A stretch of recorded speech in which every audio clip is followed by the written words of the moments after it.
Hello प्यारे बच्चों, मैं सुधा स्वागत करती हूँ आप सबका आपके अपने चैनल तैयारी ऑनलाइन में।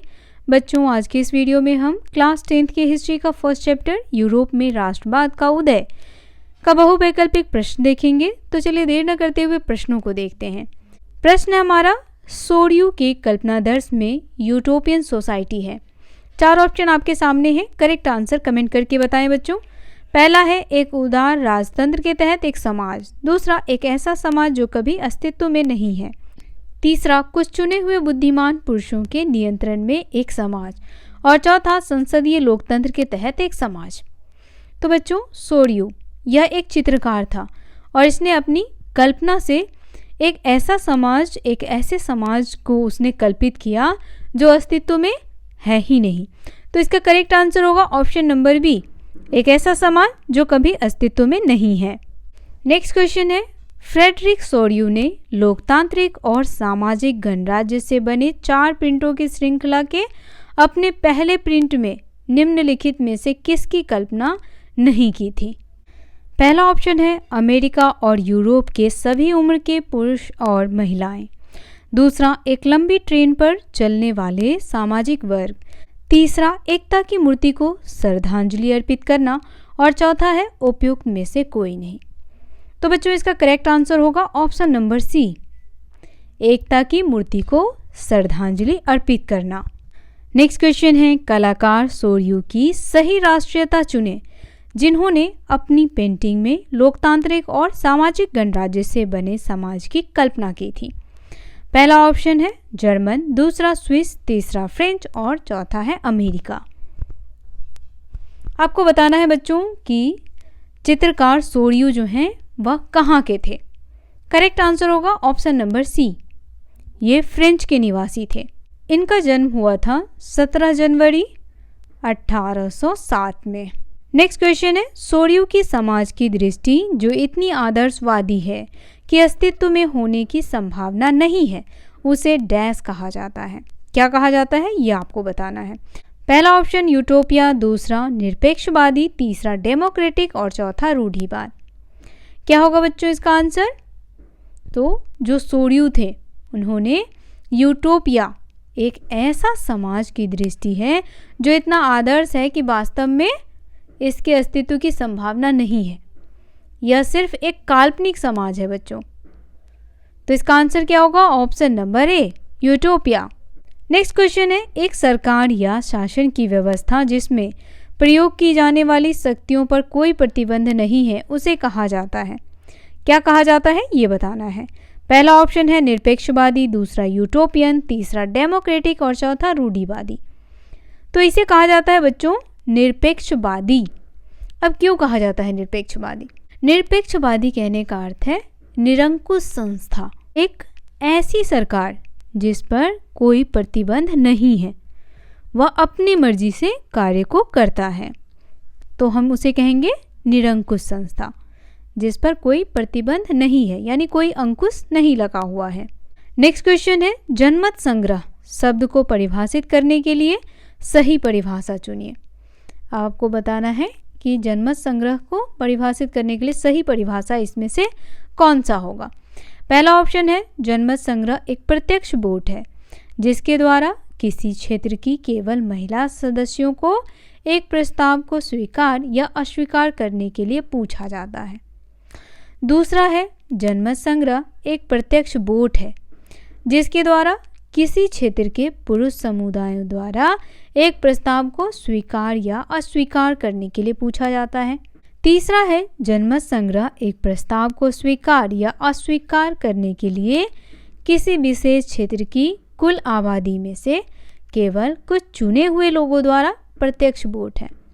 और चौथा आपका है जनमत संग्रह एक प्रत्यक्ष वोट है जिसके द्वारा एक क्षेत्र के सभी नागरिकों को एक प्रस्ताव को स्वीकार या अस्वीकार करने के लिए पूछा जाता है। तो करेक्ट आंसर होगा ऑप्शन नंबर डी, जनमत संग्रह एक प्रत्यक्ष वोट है बच्चों, जिसके द्वारा एक क्षेत्र के सभी नागरिकों को, चाहे वह स्त्री हो या पुरुष हो, को एक प्रस्ताव को स्वीकार या अस्वीकार करने के लिए पूछा जाता है। नेक्स्ट क्वेश्चन है, अर्नस्ट रेनन का मानना था कि राष्ट्रों का अस्तित्व एक आवश्यकता है, क्योंकि पहला ऑप्शन आपके सामने है, यह सभी निवासियों के लिए सुरक्षा सुनिश्चित करता है। दूसरा, यह सभी निवासियों के नागरिकों के लिए स्वतंत्रता सुनिश्चित करता है। तीसरा, यह अपने निवासियों के लिए सरकार के संसदीय स्वरूप को सुनिश्चित करता है। और चौथा हमारा है, वह अपने सभी निवासियों के लिए नौकरी और अच्छे स्वास्थ्य को सुनिश्चित करता है। तो क्या होगा बच्चों इसका करेक्ट आंसर? इसका करेक्ट आंसर होगा ऑप्शन नंबर बी। रेनन का मानना था कि यह सभी निवासियों के नागरिकों के लिए स्वतंत्रता सुनिश्चित करता है। बच्चों, वीडियो आपको कैसा लग रहा है कमेंट करके बताना बिल्कुल न भूलें। यदि आपको यह पसंद आ रहा हो तो इसे लाइक करें और अपने दोस्तों को भी शेयर कर दें। बच्चों, ऑब्जेक्टिव क्वेश्चन जो हैं वह आपको आसानी से तब सॉल्व होंगे जब आप इस चैप्टर को आसानी से समझ लेंगे। तो सबसे पहले आप क्या करें, इस चैप्टर को अच्छे से रीड करें, उसे समझें। कोई भी डाउट हो तो आप हमें कमेंट करके बताएं। नेक्स्ट क्वेश्चन है, निम्नलिखित में से किस क्रांति को राष्ट्रवाद की प्रथम अभिव्यक्ति कहा जाता है? पहला ऑप्शन है फ्रांसीसी क्रांति, दूसरा रूसी क्रांति, तीसरा गौरवशाली क्रांति और चौथा है उदारवादियों की क्रांति। तो बच्चों इसका करेक्ट आंसर होगा ऑप्शन नंबर ए, फ्रांसीसी क्रांति। राष्ट्रवाद की पहली स्पष्ट अभिव्यक्ति जो है वह 1789 में फ्रांसीसी क्रांति के साथ हुई। नेक्स्ट क्वेश्चन है, फ्रांसीसी क्रांति के बारे में निम्नलिखित में से कौन से कथन सही हैं? तो अब आपको बताना है कि कौन सा कथन इसमें सही है। पहला है, फ्रांसीसी क्रांति के अंत के बाद यह घोषणा की गई कि यह लोग की सबसे राष्ट्र का गठन करेंगे और इसके भाग्य को आकार देंगे। दूसरा, फ्रांस में राजतंत्र होगी और इसका नेतृत्व शाही परिवार का एक सदस्य करेगा। तीसरा, सभी नागरिकों के लिए एक समान कानून बनाने के लिए एक केंद्रीकृत प्रशासनिक व्यवस्था लागू की जाएगी। और चौथा है, फ्रांस में आंतरिक सीमा शुल्क और देय राशि लागू करना जारी है। तो इसका करेक्ट आंसर होगा बच्चों ऑप्शन नंबर सी। 1 और 3 दोनों क्या हैं? सही कथन है।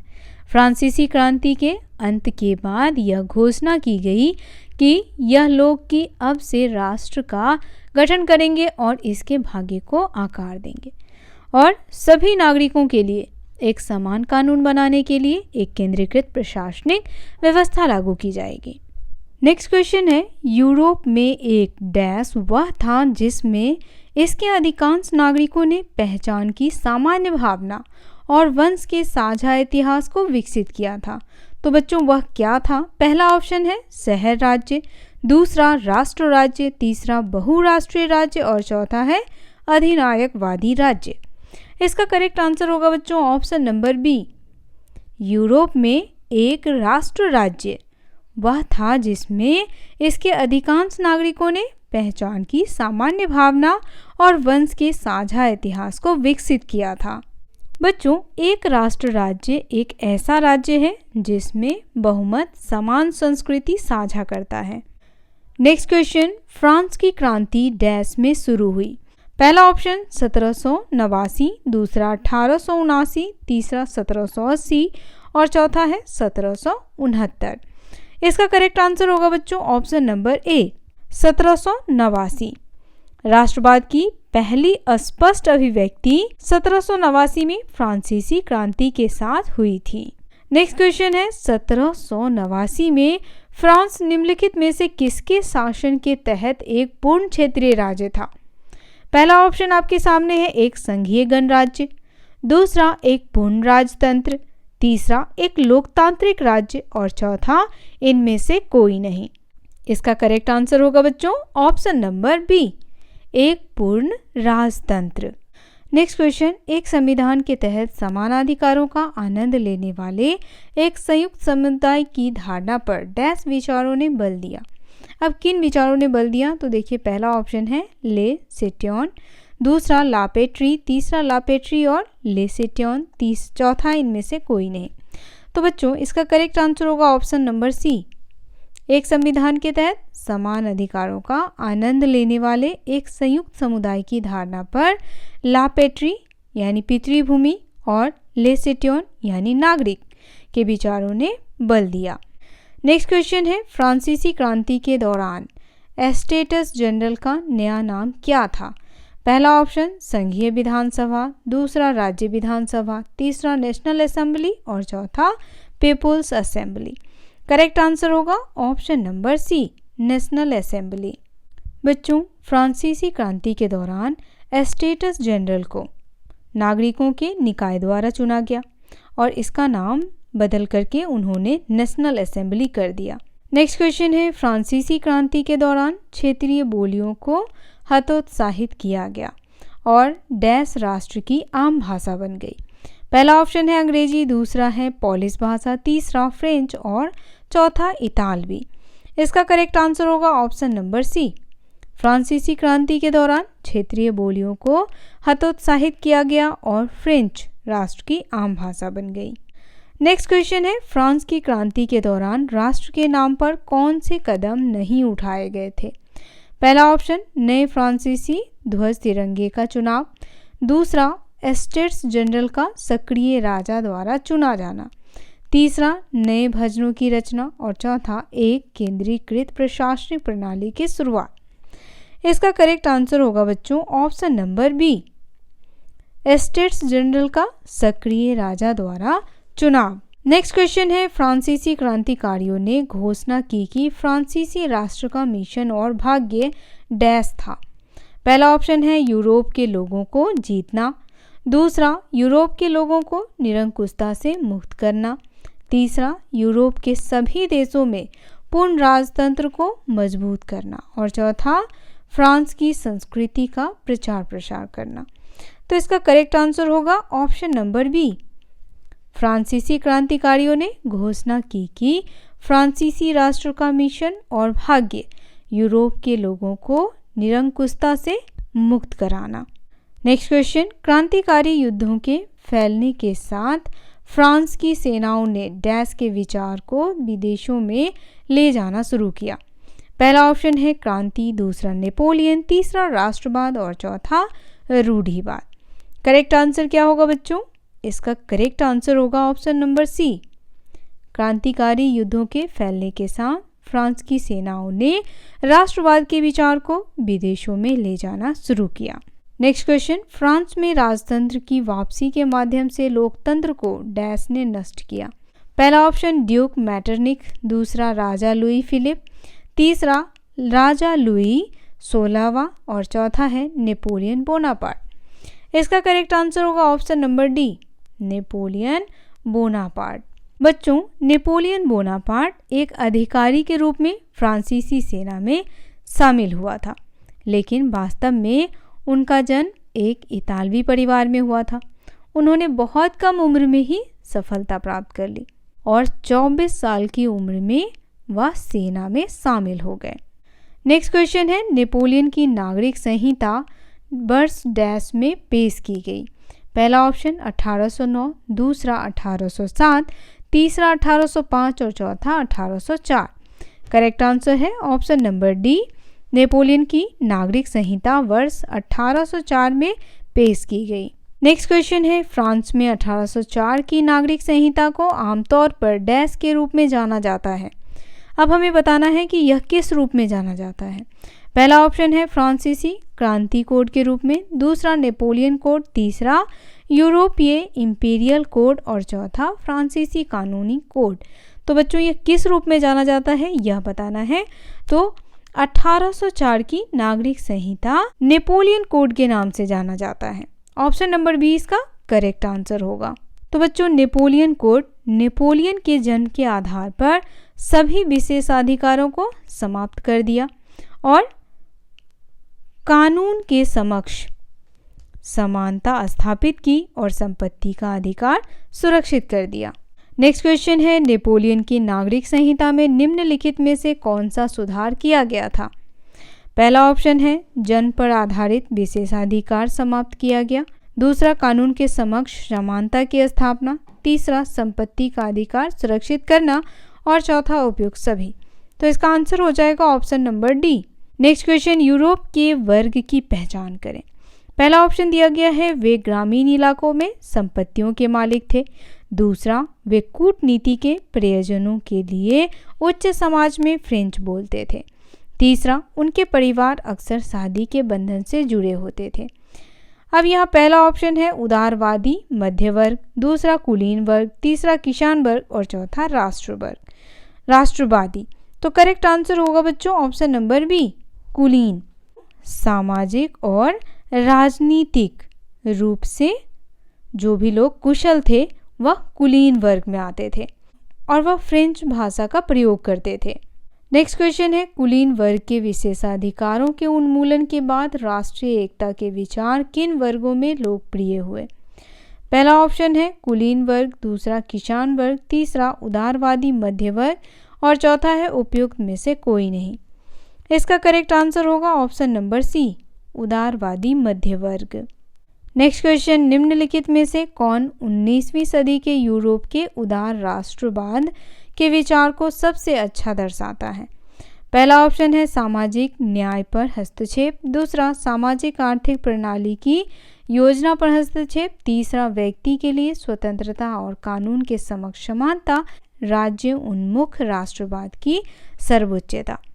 तो करेक्ट आंसर होगा बच्चों ऑप्शन नंबर सी, व्यक्ति के लिए स्वतंत्रता और कानून के समक्ष समानता। तो यहाँ देखिए 19वीं शताब्दी में यूरोप में उदार राष्ट्रवाद का अर्थ था राष्ट्र के लाभ के साथ साथ व्यक्तियों के आर्थिक लक्ष्य और अधिकार। नेक्स्ट क्वेश्चन है, सार्वभौमिक मताधिकार शब्द का अर्थ है? पहला ऑप्शन केवल पुरुषों को वोट देने और निर्वाचित होने का अधिकार, दूसरा सभी वयस्कों को वोट देने का अधिकार, तीसरा विशेष रूप से संपत्ति रखने वाले पुरुषों को वोट देने और निर्वाचित होने का अधिकार, तीसरा केवल शिक्षित पुरुषों और महिलाओं को वोट देने और निर्वाचित होने का अधिकार। करेक्ट आंसर है ऑप्शन नंबर बी, सार्वभौमिक मताधिकार शब्द का अर्थ होता है बच्चों सभी वयस्कों को वोट देने का अधिकार। बच्चों आप हमें कमेंट में बताएं कि हमारे देश में वोट देने का अधिकार जो है वह किस उम्र के लोगों को है। नेक्स्ट क्वेश्चन, आर्थिक क्षेत्र में उदारवाद किसके लिए खड़ा था? पहला ऑप्शन है व्यापार पर राज्य द्वारा लगाए गए प्रतिबंधों को समाप्त करना, दूसरा बाजार की स्वतंत्रता, तीसरा दोनों है और चौथा कोई नहीं है। तो इसका आंसर हो जाएगा ऑप्शन नंबर सी, आर्थिक क्षेत्र में उदारवाद जो है वह व्यापार पर राज्य द्वारा लगाए गए प्रतिबंधों को समाप्त करना और बाजार की स्वतंत्रता है। एक कस्टम यूनियन जिसे 1834 में प्रशा की पहल पर बनाया गया था और अधिकांश जर्मन राज्यों में शामिल हो गया था, उसे कहा जाता है, क्या कहा जाता है यह बताना है। पहला ऑप्शन है जाल वेराइन, दूसरा यूटोपियन, तीसरा जनमत और चौथा है सभी। करेक्ट आंसर होगा option number A, Zollverein. Zollverein German custom union, German सीमा शुल्क संघ जिसकी स्थापना की गई थी 1834 में। किसके नेतृत्व में की गई थी बच्चों? तो प्रशा के नेतृत्व में हुई थी।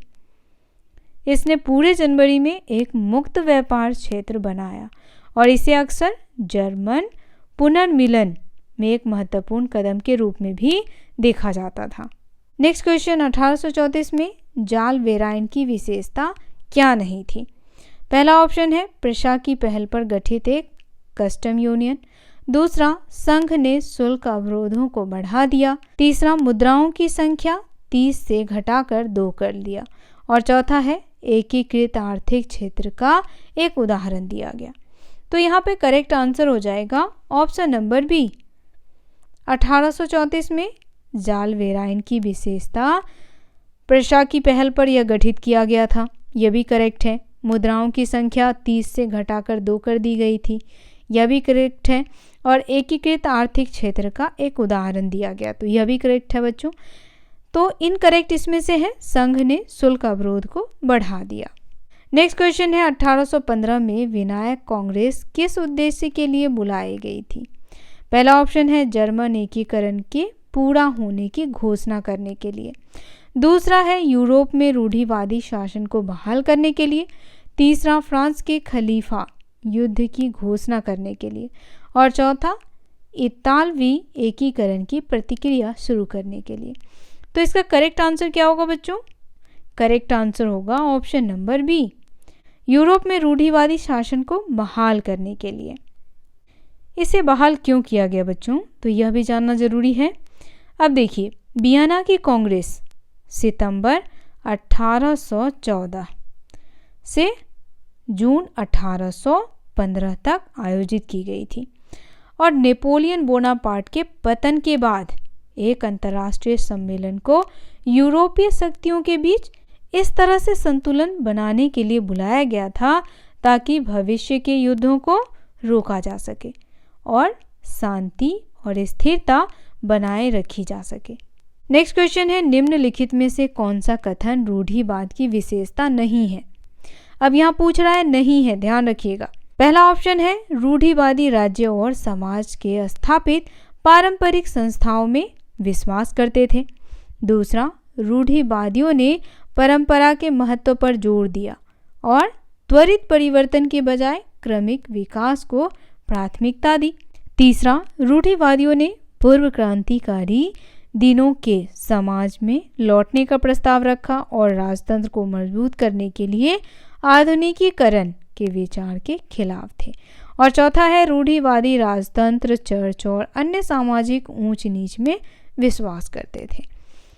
तो रूढ़िवादी तो आप समझ ही गए होंगे बच्चों, ऐसी विचारधारा के लोग होते हैं जो पीछे से चली आई परंपराओं को मानते हैं और उन्हीं में विश्वास रखते हैं। अब इसका करेक्ट आंसर होगा ऑप्शन नंबर सी। रूढ़िवादियों ने पूर्व क्रांतिकारी दिनों के समाज में लौटने का प्रस्ताव रखा और राजतंत्र को मजबूत करने के लिए आधुनिकीकरण के विचारों के खिलाफ थे। यानी वह नए विचारों, आधुनिकीकरण यानी जो भी समाज में बदलाव हो रहा था उसके विरोध में थे वे। नेक्स्ट क्वेश्चन है, अब देखिए यहाँ पर अभिकथन और कारण दिए गए हैं। अभिकथन है, अधिकांश रूढ़िवादियों ने पूर्व क्रांतिकारी दिनों के समाज में वापसी का प्रस्ताव नहीं दिया। अब इसका कारण भी दिया गया है, उन्होंने महसूस किया कि आधुनिकीकरण राजतंत्र जैसी पारंपरिक संस्थाओं को कमजोर कर सकता है। 4 ऑप्शन दिया गया है बच्चों। पहले ऑप्शन में कहा जा रहा है कि अभिकथन और कारण दोनों सत्य हैं और कारण जो है वो अभिकथन की सही व्याख्या कर रहा है। दूसरा कह रहा है कि अभिकथन और कारण दोनों सत्य हैं लेकिन कारण अभिकथन की सही व्याख्या नहीं है। तीसरा है, अभिकथन सत्य है लेकिन कारण गलत है। चौथा, अभिकथन गलत है लेकिन कारण सत्य है। तो यह कैसे पता चलेगा? जब तक आप चैप्टर को अच्छे से नहीं पढ़ेंगे तब तक आपको यह पता नहीं चलेगा, इसीलिए चैप्टर को अच्छे से पढ़ें। बच्चों, इसका करेक्ट आंसर हो जाएगा ऑप्शन नंबर सी। अभिकथन सत्य है लेकिन कारण जो दिया गया है वह गलत है। और यह कैसे पता चलेगा? तो यह तभी पता चलेगा आपको जब आप चैप्टर को अच्छे से पढ़ेंगे। वियना में कांग्रेस की मेजबानी किसने की? पहला ऑप्शन है लुई फिलिप ने, दूसरा जिउसेपी मैत्सिनी ने, तीसरा ड्यूक मैटरनिक ने और चौथा योहान गॉटफ्रीड हेरल्ड ने। तो इसका करेक्ट आंसर क्या होगा बच्चों? इसका करेक्ट आंसर हो जाएगा option number C, Duke Metternich ने। ड्यूक मैटरनिक कौन है बच्चों? तो ये थे ऑस्ट्रेलिया के चांसलर, इन्होंने की थी। नेक्स्ट क्वेश्चन है, निम्नलिखित में से कौन सा देश वियना के सम्मेलन में शामिल नहीं था? पहला ऑप्शन है ब्रिटेन, दूसरा रूस, तीसरा स्विट्जरलैंड और चौथा प्रशा। तो देखिए बच्चों, वियना के सम्मेलन में शामिल था ब्रिटेन, रूस भी शामिल था और प्रशा भी शामिल था। पूछा जा रहा है कि कौन सा देश शामिल नहीं था, तो वह देश हो जाएगा स्विट्जरलैंड। करेक्ट आंसर होगा option number C. Next question है, निम्नलिखित में से क्या वियना 1815 की संधि के बाद घटित नहीं हुआ? पहला ऑप्शन है ब्रूवो वंश को सत्ता में बहाल किया गया। दूसरा, फ्रांस ने नेपोलियन के अधीन अपने कब्जे वाले क्षेत्रों को खो दिया।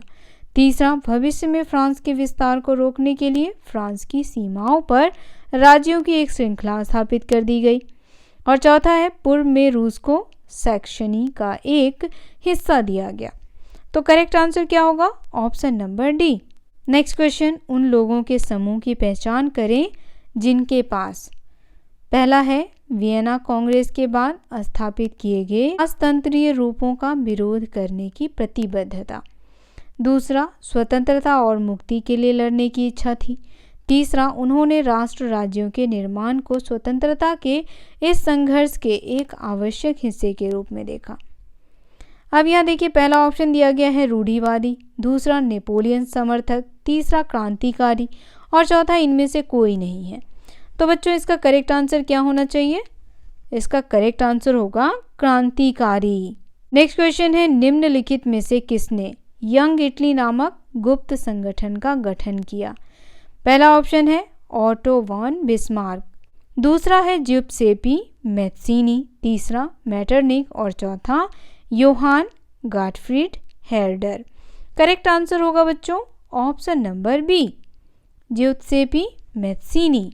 जिउसेप्पी मैत्सिनी, इन्होंने इटली की स्वतंत्रता के लिए 1831 में यंग इटली और यंग यूरोप नामक दो भूमिगत संगठनों की स्थापना की। एक का नाम तो यहाँ पर लिखा हुआ है यंग इटली और दूसरा हो जाएगा यंग यूरोप। ठीक है, यहाँ पे मैं लिख देती हूँ young Europe. Okay, next question है, मेटरनिक द्वारा किसे हमारी सामाजिक व्यवस्था का सबसे खतरनाक दुश्मन बताया? अब किसे बताया है यह बताना है। पहला ऑप्शन है लॉर्ड बायरन, दूसरा गैरिबॉल्डी, तीसरा जिउसेप्पी मैत्सिनी और चौथा है नेपोलियन। करेक्ट आंसर हो जाएगा बच्चों ऑप्शन नंबर सी।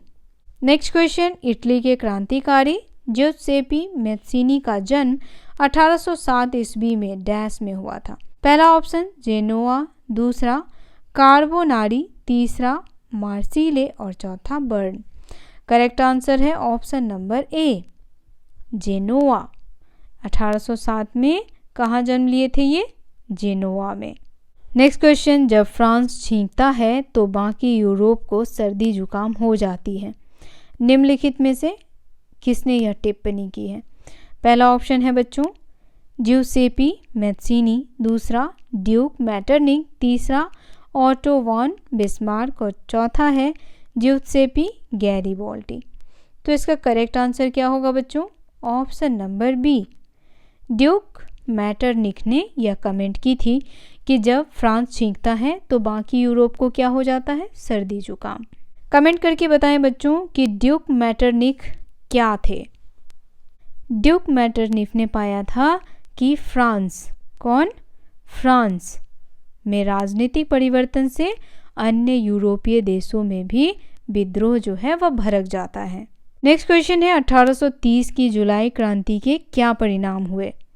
पहला ऑप्शन है फ्रांस में लुई फिलिप के साथ एक संवैधानिक राजतंत्र स्थापित किया गया, दूसरा ब्रुसेल्स में विद्रोह हुआ जिसके कारण Belgium United Kingdom of Netherland से अलग हो गया, तीसरा दोनों है और चौथा कोई नहीं। तो इसका करेक्ट आंसर हो जाएगा ऑप्शन नंबर सी, दोनों होगा बच्चों। नेक्स्ट क्वेश्चन आपका अभिकथन और कारण है। अब देखिए अभिकथन दिया गया है, यूरोप में क्रांतिकारी राष्ट्रवाद की वृद्धि ने यूनानियों का स्वतंत्रता के लिए संघर्ष 1821 में शुरू हुआ। कारण दिया गया है कि यूनान ऑटोमन साम्राज्य की अधीनता में पीड़ित था। तो क्या हो जाएगा इसका करेक्ट आंसर? पहला ऑप्शन कह रहा है कि अभिकथन और कारण दोनों सत्य हैं और कारण जो है वो अभिकथन की सही व्याख्या कर रहा है। दूसरा ऑप्शन है अभिकथन और कारण दोनों सत्य हैं लेकिन कारण अभिकथन की सही व्याख्या नहीं कर रहा। तीसरा ऑप्शन है अभिकथन सत्य है लेकिन कारण गलत, और चौथा है अभिकथन गलत है और कारण सत्य है। तो क्या होगा बच्चों इसका आंसर? इसका आंसर होगा ऑप्शन नंबर ए। इसमें जो बच्चों अभिकथन कहा गया है कि यूरोप में क्रांतिकारी राष्ट्रवाद की वृद्धि ने यूनानियों का राजतंत्र के लिए संघर्ष 1821 शुरू हुआ। तो अभिकथन और कारण दोनों ही सत्य हैं। इसका कारण क्या था? तो यूनान ऑटोमन साम्राज्य की अधीनता में पीड़ित था। नेक्स्ट क्वेश्चन, 1821 में यूरोपीय सभ्यता की पालन करने वाला देश किसे बताया गया? पहला ऑप्शन बेल्जियम को, दूसरा फ्रांस को, तीसरा यूनान को और चौथा यूएसओ को। इसका करेक्ट आंसर क्या होगा बच्चों? इसका आंसर होगा ऑप्शन नंबर सी, 1821 में यूरोपीय सभ्यता की पालन करने वाला देश यूनान को बताया गया है। नेक्स्ट क्वेश्चन है, वह संधि जिसने यूनान को एक स्वतंत्र राष्ट्र के रूप में मान्यता दी, कौन सी संधि है यह बताना है। पहला ऑप्शन है वियना की संधि जो 1815 में हुई। दूसरा है कुस्तुनतुनिया की संधि जो 1832 में हुई। तीसरा वायसराय की संधि 1814 में हुई। और चौथा है लिप्जिंग की संधि जो 1813 में हुई। अब इसका करेक्ट आंसर क्या होगा बच्चों? करेक्ट आंसर होगा ऑप्शन नंबर बी, 1832 की कुस्तुनतुनिया की संधि ने यूनान को एक स्वतंत्र राष्ट्र के रूप में मान्यता दी। बच्चों वीडियो पसंद आ रहा हो तो इसे लाइक शेयर अवश्य करें। नेक्स्ट क्वेश्चन है, निम्नलिखित में से किसने दावा किया कि वास्तविक जर्मन संस्कृति आम लोगों यानी दास बोल्क में निहित थी? पहला ऑप्शन कैरोल कार्पिन्स्की, दूसरा लुई फिलिप, तीसरा लॉर्ड बायरन और चौथा योहान गारफ्रीड। करेक्ट आंसर क्या होगा बच्चों? इसका करेक्ट आंसर होगा option number D. Next question है, 1830 के बाद पोलेनेस और माजूरका जैसे लोक नृत्यों को किस देश में राष्ट्रीय संघर्ष के लिए राष्ट्रवादी प्रतीकों में बदल दिया गया? पहला ऑप्शन है जर्मन, दूसरा रूस, तीसरा पोलैंड और चौथा दोनों। करेक्ट आंसर होगा ऑप्शन नंबर सी, पोलैंड। उस समय पोलैंड जो है वह एक स्वतंत्र भूक्षेत्र नहीं था, फिर भी संगीत और भाषा के माध्यम से राष्ट्रवादी भावनाओं को जीवित रखा गया था। नेक्स्ट क्वेश्चन है, पोलैंड में 1830 के बाद एक रोमांटिक दार्शनिक जिन्होंने पोलेनेस और माजरूका जैसे लोक नृत्यों को राष्ट्रवादी प्रतीकों में बदलकर राष्ट्रीय संघर्षों का जश्न मनाया, वे कौन थे?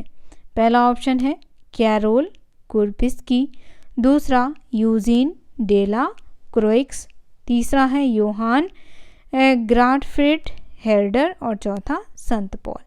तो क्या होगा बच्चों इसका करेक्ट आंसर? ऑप्शन नंबर ए इसका करेक्ट आंसर होगा, कैरोल कुर्पिस्की। बच्चों यदि आपका कोई प्रश्न या सुझाव हो तो आप हमें अपना प्रश्न और सुझाव कमेंट में अवश्य बताएं। नेक्स्ट क्वेश्चन है, 18वीं शताब्दी के अंत में पोलैंड के साथ क्या हुआ?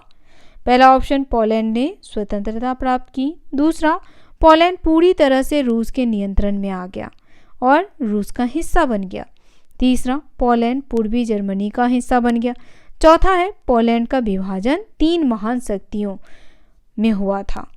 और वह 3 महान शक्ति कौन कौन थे बच्चों? एक था रूस, उसके बाद प्रशा और एक यहाँ देखिए मिसप्रिंट हो गया है जो मैं यहाँ पे लिख देती हूँ, तीसरा था ऑस्ट्रिया। ओके, आंसर होगा ऑप्शन नंबर डी। 18वीं शताब्दी के अंत में पोलैंड का विभाजन हो गया और वह 3 महान शक्तियों में विभाजित हो गया, जिसमें पहला था रूस, दूसरा प्रशा और तीसरा ऑस्ट्रिया। नेक्स्ट क्वेश्चन है, पेरिस में 1830 का दशक क्या कठिनाइयां लेकर आया? पहला ऑप्शन है कस्बों में छोटा उत्पादकों को अक्सर इंग्लैंड से सस्ते मशीन निर्मित सामानों के आयात से कड़ी प्रतिस्पर्धा का सामना करना पड़ता था, दूसरा भोजन की कमी और व्यापार बेरोजगारी ने पेरिस की आबादी को सड़कों पर ला खड़ा किया, तीसरा था नेशनल असेंबली ने एक गणतंत्र की घोषणा करते हुए 21 से ऊपर के सभी वयस्क पुरुषों को मताधिकार दिया, और चौथा था उदार मध्यम वर्ग के पुरुषों और महिलाओं ने राष्ट्रीय एकीकरण के साथ संवैधानिकता की अपनी मांगों को जोड़ दिया। तो इसका करेक्ट आंसर हो जाएगा बच्चों ऑप्शन नंबर ए, पहला और दूसरा दोनों।